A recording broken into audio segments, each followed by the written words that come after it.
Hello everyone, welcome to vision JRF. सबसे पहले तो आप सभी को प्यार भरा नमस्कार। दोस्तों, आज हम डिस्कस करेंगे पीएचडी के बारे में। दोस्तों, सोसाइटी में मान सम्मान है, वो कौन नहीं चाहता। और जब हम बात करते हैं हायर एजुकेशन की, तो पीएचडी जो है वो एक सबसे हाईएस्ट डिग्री मानी जाती है आपकी, जिसको हम बोलते हैं डॉक्टर ऑफ फिलोसॉफी। पीएचडी की फुल फॉर्म होती है डॉक्टर ऑफ फिलोसॉफी। तो पीएचडी डिग्री से आपको बहुत सारे एक हायर एजुकेशन की मैं बात करूं तो सबसे हाईएस्ट डिग्री ये मानी जाती है, जिससे कि आपको सोसाइटी में बहुत सारा सम्मान मिलता है। आपके नाम के आगे डॉक्टर लगता है। साथ में आप किसी भी कॉलेज, यूनिवर्सिटीज हैं, वहां पे आप लेक्चरर बन सकते हैं, वहां पे प्रोफेसर बन सकते हैं। तो आज हम सारी जानकारी लेंगे पीएचडी के बारे में कि इसका एडमिशन प्रोसेस क्या होता है, कितना समय लगता है, फायदे क्या क्या होते हैं, कोर्स की फीस क्या होती है, एलिजिबिलिटी क्राइटेरिया क्या होता है, कहाँ से हमें पीएचडी करनी चाहिए, कितनी प्रकार की पीएचडी होती है भारत में, पार्ट टाइम, फुल टाइम, 3 प्रकार की आपकी पीएचडी होती है। तो तीनों प्रकार के बारे में हम डिस्कस करेंगे। कौन कौन सी कॉलेजेस हैं, कौन कौन सी यूनिवर्सिटीज हैं जहां से आपको पीएचडी करनी चाहिए। तो ये सारा का सारा डिस्कशन है जो आज के सेशन में हम करने वाले हैं। एक बार आप सब लोग सेशन को थोड़ा सा शेयर कीजिए, जिससे कि बाकी स्टूडेंट भी हमसे जुड़ पाए और उनको भी आज के इंफॉर्मेटिव सेशन का फायदा हो पाए। चलिए, तो शुरू करते हैं सेशन को। सबसे पहले तो हम बात करेंगे इस जीआरएफ अड्डा ऐप के बारे में। अगर आपने जीआरएफ अड्डा ऐप को इंस्टॉल नहीं किया तो जीआरएफ अड्डा ऐप को इंस्टॉल कर लीजिए, क्योंकि यहाँ पे आपको daily quizzes, YouTube classes, counselling sessions, ये सब आपको मिलेंगे। इसके अलावा हम बात करेंगे इस, तो अगर आप नेट और सेट की तैयारी करना चाहते हैं, नेट और सेट की आप तैयारी करना चाहते हैं, तो आपके लिए पेपर 1 प्लस पेपर 2 दोनों के कोर्सेस हैं, वो आपके लिए आ चुके हैं। तो आप इन कोर्सेस को ज्वाइन कर सकते हैं। इसके अलावा हम बात करें आपका असिस्टेंट प्रोफेसर पेपर 3, तो उसका भी आपके लिए जो कंप्लीट कोर्स है दोस्तों वो आ चुका है, जिसमें हम जो आने वाली जो आपकी जो वैकेंसी है असिस्टेंट प्रोफेसर की, राजस्थान असिस्टेंट प्रोफेसर की, का कंप्लीट पेपर 3 है, जिसकी आपको तैयारी करवाई जा रही है। इस कोर्स में आपको कंप्लीट कोर्स कवर होगा, डाउट सेशन होंगे, लाइव और रिकॉर्डेड क्लासेस होंगे, प्रिंटेबल पीडीएफ आपको मिलेंगे, गाइडेंस प्रोग्राम, टेस्ट सीरीज, ये सारी चीजें आपको मिलेंगी। और ये जितने भी कोर्सेज हैं ये सब आपको जीआरएफ अड्डा ऐप पे अवेलेबल है। तो जीआरएफ अड्डा ऐप पे आप जाके आप इन सारे कोर्सेज को ज्वाइन कर सकते हैं, ठीक है। और मैं आपको हिस्ट्री पढ़ाता हूँ, तो जो भी स्टूडेंट हिस्ट्री के स्टूडेंट है, नेट सेट की तैयारी करना चाहते हैं, तो आप हिस्ट्री का कोर्स है उसको ज्वाइन कर सकते हैं, जिसमें कंप्लीट हिस्ट्री है जो आपको करवाई जाएगी। ओके, चलिए तो शुरू करते हैं आज का सेशन। ठीक है, सबसे पहले तो बात करते हैं पीएचडी के बारे में कि भाई पीएचडी है क्या। तो पीएचडी को हम डॉक्टर ऑफ फिलोसॉफी भी बोलते हैं दोस्तों। ये एक एकेडमिक डिग्री है और एक डॉक्टरल डिग्री है दोस्तों। हम पीएचडी की बात करें गाइस, तो टिपिकली ये 3 साल में भी आप कर सकते हो और आप 5 से 6 साल में भी कर सकते हैं। अगर आप करना चाहें तो 3 साल में भी कंप्लीट कर सकते हैं। अगर आप एक्सटेंड करना चाहें तो 5 से 6 साल तक इसको आप एक्सटेंड कर सकते हैं। ये जो ड्यूरेशन है ये इंस्टीट्यूट टू इंस्टीट्यूट आपका डिफर करता है दोस्तों, है ना। और इसकी एलिजिबिलिटी के बारे में मैं बात करूंगा इस, तो आपका मास्टर्स डिग्री होना चाहिए। अगर किसी के पास में मास्टर डिग्री है तो वो अपना पीएचडी कर सकता है, पीएचडी में एनरोल कर सकता है गाइस। ठीक है, तो इस तरह से आपकी पूरी की पूरी जो डिटेल्स पीएचडी के रिगार्डिंग जो भी डिटेल्स हो सकती हैं वो मैं आपको देने की कोशिश करूंगा। तो सबसे पहले तो हम बात करते हैं गाइस कि जो पीएचडी जो कोर्स है ये एक डॉक्टरल कोर्स है। सबसे पहले तो आपको याद होना चाहिए ये एक डॉक्टरल डिग्री है, ठीक है। उसके बाद में मैं बात करूं, डॉक्टरेट लेवल का कोर्स है आपका, ठीक है। उसके बाद में इसकी फुल फॉर्म आपको पता हो, डॉक्टर ऑफ फिलोसॉफी बोलते हैं। ड्यूरेशन की मैंने बात की तो 3 से 5 साल या 6 साल भी आप लगा सकते हैं इसमें। Examination type semester wise exam होते हैं। एलिजिबिलिटी की बात करूं तो आपका जो पीजी है वो 55% मार्क्स आपके होने चाहिए, ये रिक्वायर्ड है। अगर आप रिजर्व कैटेगरी से हैं तो आपको 5% का रिलैक्सेशन यहाँ पे मिलता है। एडमिशन प्रोसेस की मैं बात करूं तो अलग अलग यूनिवर्सिटीज में अलग अलग एडमिशन प्रोसेस होते हैं। कुछ लोग होते हैं जो आपके नेट सेट ये जो स्कोर होता है इसी के स्कोर पर, गेट का स्कोर, इसके बेसिस पे आपका एडमिशन ले लेते हैं। और कुछ इंस्टीट्यूट ऐसे होते हैं जहां पे आपका एंट्रेंस टेस्ट होता है और आपका उसके बाद में पर्सनल इंटरव्यू होता है। कोर्स फीस की मैं बात करूं तो अलग अलग इंस्टीट्यूट में आपकी अलग अलग कोर्स फीस होती है। गवर्नमेंट जो इंस्टीट्यूट होंगे वहां पे आपकी कोर्स फीस बहुत कम होती है। प्राइवेट जो संस्थाएं होती है वहां पे इसकी जो फीस होती है वो काफी हाई होती है। तो ये इंस्टीट्यूट टू इंस्टीट्यूट ये क्या करता है, वेरी करता है। अब हम बात करते हैं टाइप्स ऑफ पीएचडी की। तो भारत में कितने प्रकार की पीएचडी होती है? इंडिया में 3 प्रकार के आपके पीएचडी होते हैं। 3 टाइप्स के क्या होते हैं आपके पीएचडी कोर्सेज होते हैं। अब 3 टाइप के पीएचडी कोर्सेज की मैं बात करूं तो कौन कौन से प्रकार आपके हो सकते हैं गाइस। तो एक तो देखो आपका फुल टाइम पीएचडी होता है, फुल टाइम पीएचडी होता है, एक आपका पार्ट टाइम पीएचडी होता है, एक आपका ऑनलाइन पीएचडी। तो हम फुल टाइम पीएचडी की बात करें तो गाइस ये जनरली आपका 4 से 6 साल तक होता है, और अदर मोड्स ऑफ पीएचडी की बात करें तो फुल टाइम पीएचडी आपका ज्यादा कॉस्टली होगा। इसको वो स्टूडेंट ज्यादा प्रेफर करते हैं जो लाइक जिनको स्कॉलरशिप चाहिए होती है, जैसे आप नेट और जीआरएफ आपको लेना है, अगर आप जीआरएफ लेना चाहते हैं तो आपको फुल टाइम पीएचडी में एनरोल करना पड़ेगा गाइस। तो यहाँ पे फुल टाइम पीएचडी जनरली वो लोग प्रेफर करते हैं by the government and semi government fellowship recipient, है ना, या तो गवर्नमेंट से आपको फेलोशिप मिल रही हो, है ना, जो रिसर्च स्कॉलर्स होते हैं वो जनरली, या टीचिंग असिस्टेंट जो होते हैं वो जनरली फुल टाइम पीएचडी को प्रेफर करते हैं। मैं पार्ट टाइम पीएचडी की बात करूं तो यहाँ पे जनरली वो लोग प्रेफर करते हैं गाइस जो वर्किंग है, जिनको थोड़ा टाइम कम मिल पाता है, जो किसी ऑर्गेनाइजेशन में काम कर रहे हैं गवर्नमेंट या प्राइवेट सेक्टर में, तो वो लोग पार्ट टाइम पीएचडी को कर सकते हैं। तो ये आप अपने हिसाब से डिसाइड कर सकते हैं कि आपका टाइम क्या है। अगर आपके पास में टाइम है तो आप फुल टाइम कर सकते हैं, अगर आपके पास में थोड़ा जॉब वगैरह का प्रेशर है तो आप पार्ट टाइम पीएचडी भी कर सकते हैं। उसके बाद में हम बात करें पीएचडी की एलिजिबिलिटी क्या है दोस्तों, आपकी योग्यता क्या होनी चाहिए। तो योग्यता की मैं बात करूं, जैसा कि मैंने अभी आपको बता ही दिया कि यहां पे सबसे पहले तो आपका मास्टर डिग्री कंप्लीट होना चाहिए, जैसे आपका MSc, MTech, MPhil, MA, MBA, जो भी आपका रेलेवेंट सब्जेक्ट है वहां पे आपकी मास्टर डिग्री कंप्लीट होनी चाहिए। इसके अलावा 55% आपके मार्क्स होने चाहिए, और जो रिजर्व कैटेगरी के स्टूडेंट होते हैं उनको 5% का रिलैक्सेशन है जो यहां पे दिया जाता है दोस्तों। इसके अलावा जो यूनिवर्सिटी एंड कॉलेजेस होते हैं, अगर आप एडमिशन लेना चाहते हैं तो उनका एंट्रेंस टेस्ट है वो लिया जाता है गाइस, ठीक है। एंट्रेंस टेस्ट होने के बाद में दोस्तों आपका वाइवा वॉइस या इंटरव्यू होता है, उसको आपका एग्रीगेट स्कोर करके आपको एडमिशन मिलता है। अब इसमें मैं आपको कुछ बताना चाहता हूं, जैसे कुछ यूनिवर्सिटीज क्या होती हैं, जैसे आपका नेट का जो स्कोर है रहेगा, ठीक है, उसके जैसे for example university to university vary करता है गाइस, आपके 8 मार्क्स आपके रखते हैं जनरली। जीआरएफ होता है उसके आपके 10 मार्क्स रखते हैं, और आपका जो एकेडमिक स्कोर होता है उसके आधार पर भी आपका क्या बनता है, मेरिट बनता है,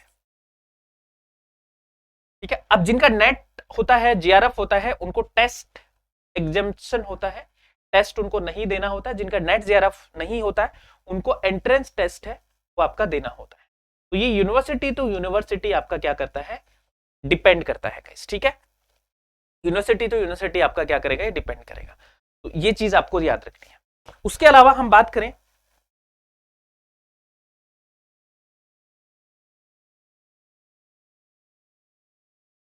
एग्जामिनेशन प्रोसेस की, मैंने बात कर ली कि आपको पूरा का पूरा एक प्रोसीजर होता है जिसमें आपको टेस्ट देना होगा।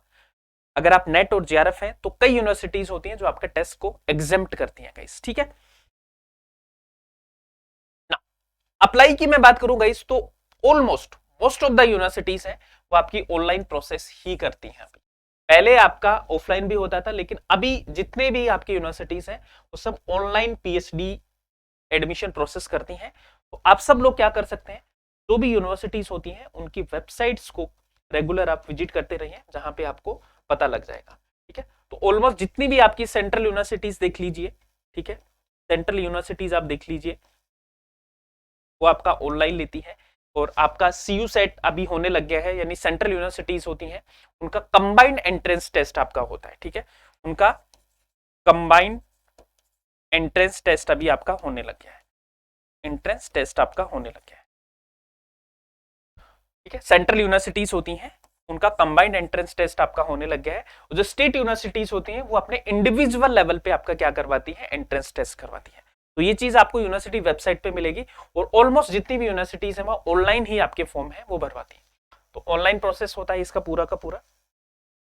इसके अलावा मैं बात करूं पीएचडी एंट्रेंस, पीएचडी जो कोर्स होता है उसके लिए कौन कौन से एंट्रेंस टेस्ट होते हैं आपके, है ना। तो आप देख लीजिए, आपका एक तो देखो जितनी भी सेंट्रल यूनिवर्सिटीज हैं उनका एक कॉमन एंट्रेंस टेस्ट होता है, CUCET, central university common entrance test आपका होता है। जैसे आपके जैसे GNU हो गया, है ना, JNU ट्रिपल ई भी होता है आपका, ये सारे के सारे क्या है आपके एग्जाम होते हैं जो कॉमन आपके एग्जाम होते हैं, सीयूईटी वाला, ठीक है, सीयूसीईटी वाला, central university common entrance test. इसके अलावा आपका सीएसआईआर यूजीसी नेट आपका साइंस वाले स्टूडेंट के लिए होता है।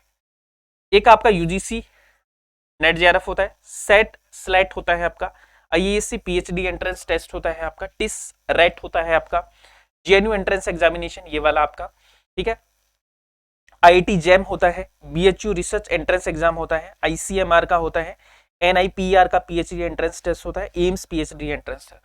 ये बहुत सारे पीएचडी एंट्रेंस टेस्ट होते हैं जिनके थ्रू आप पीएचडी में क्या ले सकते हैं, एडमिशन ले सकते हैं।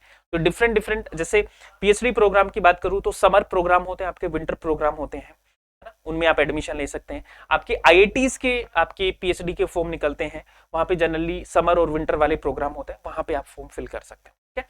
तो ये आपका एंट्रेंस टेस्ट के थ्रू हम कैसे एंट्री मार सकते हैं, इन टेस्ट के थ्रू हम पीएचडी में एंट्री मार सकते हैं देश के रेपुटेड इंस्टीट्यूशंस में।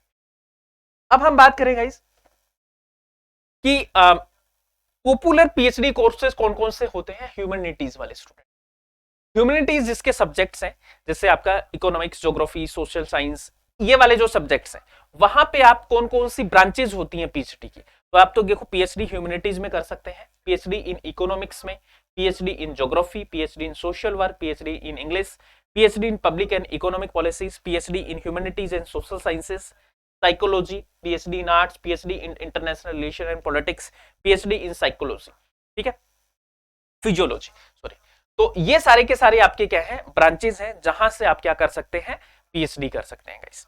इसके अलावा मैं बात करूं कि ये साइंस वाले कोर्सेज हैं जहां में आप पीएचडी कर सकते हैं, जैसे PhD in chemistry, PhD in clinical research, PhD in science, PhD in bio science, PhD in bio informatics, biotechnology, zoology, physics, mathematics, है ना, mathematical and computational science, environmental science and engineering, ये सारे के सारे आपके साइंस के stream है जहां से आप पीएचडी कर सकते हैं। उसके अलावा हम बात करें गाइस कि टॉप 10 ऐसे कौन से इंस्टीट्यूट है जो फुल टाइम पीएचडी करवाते हैं भारत में। टॉप 10 इंस्टीट्यूट ऐसे कौन से हैं जो फुल टाइम पीएचडी करवाते हैं भारत में। तो ये टॉप 10 इंस्टीट्यूट आपके, जैसे Indian institute of technology Bombay, IIT Bombay है, ये आपका फुल टाइम पीएचडी करवाता है। टॉप 10 इंस्टीट्यूट की हम बात करें तो एक Indian institute of science Bengaluru, ISC Bangalore है। और मैं बात करूं एनआईआरएफ रैंकिंग की, गाइस एनआईआरएफ रैंकिंग की बात करें तो आईएससी बेंगलोर है, उसका रैंक है आपका फर्स्ट, ठीक है। एक मैं बात करूं क्यूएस वर्ल्ड रैंकिंग की, क्यूएस वर्ल्ड रैंकिंग की मैं बात करूं तो यहां भी आईएससी बेंगलोर है, उसका रैंक है first.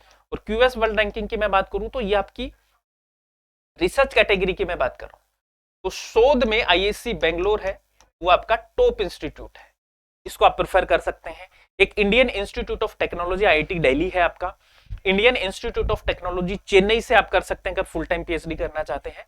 Jawaharlal Nehru university JNU, Indian statistical institute ISI, university of Delhi, Jamia Millia Islamia university, university of Hyderabad, Tata institute of fundamental science. Full time PhD के लिए आपके टॉप 10 इंस्टीट्यूट है भारत के जहां से आप पीएचडी कर सकते हैं।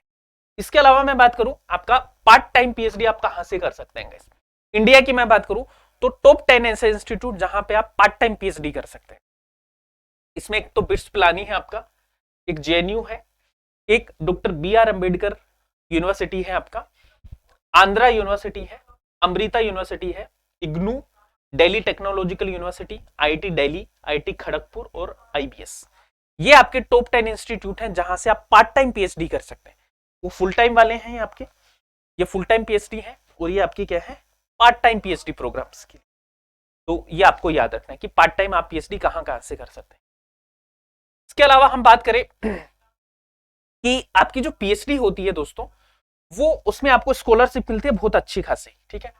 तो फुल्ली फंडेड पीएचडी प्रोग्राम कौन कौन से हैं भारत में, ठीक है। तो यहां पे आप देखो सबसे जो पॉपुलर है, जिसके लिए आप सब लोग प्रयास कर रहे हैं, वो आपका नेट जेआरएफ वाला स्कॉलरशिप है। नेट करके, नेट एग्जाम क्लियर करके आपको जेआरएफ मिलती है, जिसमें आपको पर मंथ 31,000 स्कॉलरशिप मिलती है, प्लस आपको एचआरए मिलता है, प्लस आपको कंटीजेंसी फंड मिलता है। तो बहुत अच्छी स्कॉलरशिप है जो आपको पर मंथ दी जाती है यूजीसी के द्वारा। इसके अलावा भी दोस्तों बहुत सारे स्कॉलरशिप्स हैं, जैसे आप ये स्कॉलरशिप का नाम है और ये इंस्टीट्यूशन है कि कौन प्रोवाइड कर। एक तो देखो prime minister research fellowship PMRF, तो ये एमएचआरडी यानी मिनिस्ट्री ऑफ एजुकेशन के द्वारा, ठीक है, मिनिस्ट्री ऑफ एजुकेशन के द्वारा स्कॉलरशिप दी जाती है, PMRF स्कॉलरशिप। एक CSIR UGC net JRF fellowship है, ये गवर्नमेंट ऑफ इंडिया की तरफ से दी जाती है, ये भी यूजीसी की फेलोशिप है आपकी। ठीक है, एक आपका DBT JRF फेलोशिप, ये आपकी गवर्नमेंट ऑफ इंडिया से ही मिलती है। एक आपका FITM AYUSH research fellowship scheme है। ठीक है, ये आपका मिनिस्ट्री ऑफ आयुष और forum on Indian traditional medicine के द्वारा दी जाती है। एक है SAARC agriculture PhD research scholarship, ये सार्क एग्रीकल्चर सेंटर के द्वारा दी जाती है। एक Swami Vivekananda single child scholarship for research in social sciences, ये यूजीसी के द्वारा दी जाती है। एक ESSO NCESS junior research fellowship, ये आपका national centre for earth science studies के द्वारा ये स्कॉलरशिप आपकी दी जाती है। एक है आपकी vision India foundation VIF fellowship है, ये विजन इंडिया फाउंडेशन के द्वारा दी जाती है आपकी। एक बर्निंग क्वेश्चन फेलोशिप अवार्ड, ये टीनी बीम फंड के द्वारा आपको दी जाती है फेलोशिप। एक गूगल PhD स्कॉलरशिप, ये गूगल के द्वारा दी जाती है। एक Jawaharlal Nehru memorial fund scholarship, ये जवाहरलाल नेहरू मेमोरियल फंड के द्वारा दी जाती है। एक ICHR junior research fellowship JRF, ये Indian council of historical research के द्वारा ये फेलोशिप्स दी जाती है। तो ये कुछ पॉपुलर फेलोशिप्स हैं जो हमें मिलती है जब हम PhD करते हैं। इसके अलावा दोस्तों ऐसी मैं आपको कुछ इंडियन स्टूडेंट के लिए जो मोस्ट पॉपुलर आपकी स्कॉलरशिप है, भारतीय छात्रों के लिए मोस्ट पॉपुलर स्कॉलरशिप है, उसको भी आपको बताता हूं। टॉप 5 स्कॉलरशिप, टॉप 5 स्कॉलरशिप जो इंडियन स्टूडेंट को मिलती है। ठीक है, अब देखिए ये कौन कौन सी टॉप 5 स्कॉलरशिप है। सबसे पहले तो देखो आपका PM prime minister research fellowship. ठीक है, प्राइम मिनिस्टर PMRF है दोस्तों इसका नाम। ठीक है, PMRF prime minister research fellowship. ठीक है, प्राइम मिनिस्टर रिसर्च फेलोशिप जो आपको मिलती है। अभी जो प्राइम मिनिस्टर रिसर्च फेलोशिप जो PhD के लिए मिलती है दोस्तों, इसमें आपको 70,000 रुपए मंथली स्टाइपेंड मिलता है गाइस, और ये मिनिस्ट्री ऑफ एजुकेशन के द्वारा ही दी जाती है, तो इसको आपको याद रखना है। पहली स्कॉलरशिप आपकी ये है। दूसरी स्कॉलरशिप की मैं बात करूं तो आपकी है Jawaharlal Nehru memorial fund scholarship. ये जो स्कॉलरशिप है दोस्तों, जो स्टूडेंट साइंस, सोशियोलॉजी, फिलोसॉफी आदि में PhD करते हैं अपनी, उनको 2 साल तक ये फेलोशिप है जो दी जाती है, और आपकी एज है वो 35 ईयर से कम होनी चाहिए दोस्तों, अगर आपको ये फेलोशिप लेनी है। एक आपका ICHR जूनियर रिसर्च फेलोशिप है दोस्तों। ये जो फेलोशिप है ये Indian council of historical research के द्वारा दी जाती है। जो स्टूडेंट हिस्टोरिकल स्टडीज में अपनी PhD करना चाहते हैं, याद रखना जो हिस्ट्री के स्टूडेंट हैं, जो आर्कियोलॉजी के स्टूडेंट हैं, अगर आप हिस्टोरिकल स्टडीज में PhD करना चाहते हैं तो ICHR जूनियर रिसर्च फेलोशिप मिलती है, जो आपकी 2 साल तक मिलती है, जिसमें 16,500 से 17,500 रुपए तक पर मंथ आपको मिलते हैं। ठीक है, इसके लिए दोस्तों यहां पे एक ऑनलाइन एग्जाम होता है और उसके बाद में आपका इंटरव्यू होता है, उसको क्वालिफाई करने के बाद में आपको स्कॉलरशिप है तो दी जाती है। उसके अलावा मौलाना आजाद नेशनल फेलोशिप है दोस्तों। ये मौलाना आजाद नेशनल फेलोशिप जो है, ये बेसिकली जो नेट और JRF स्टूडेंट होते हैं उनको भी मिलती है, ये जो आपके 28,000 पर मंथ 5 साल तक आपको मिलती है गाइस। ठीक है, ये आपकी। इसके अलावा देखो इसमें कंडीशन है कि आपकी फैमिली की इनकम है वो 6 लाख से कम होनी चाहिए। ठीक है, एनुअल जो इनकम है वो आपकी 6 लाख से कम होनी थी जब आपको ये स्कॉलरशिप मिलती है। एक NCERT डॉक्टरल फेलोशिप है PhD के लिए ना, national council of educational research and training, ये जो NCERT है इसके द्वारा दी जाती है। इसका टाइम पीरियड आपका क्या होता है, 3 साल का होता है गाइस। इसके लिए आपको नेट जैसे एग्जाम है वो आपको क्वालिफाई करने होते हैं। 35 ईयर से कम आपकी एज होनी चाहिए, और जो स्टाइफन मिलता है वो 25 से 23,000 रुपए पर मंथ दिया जाता है 3 साल के लिए।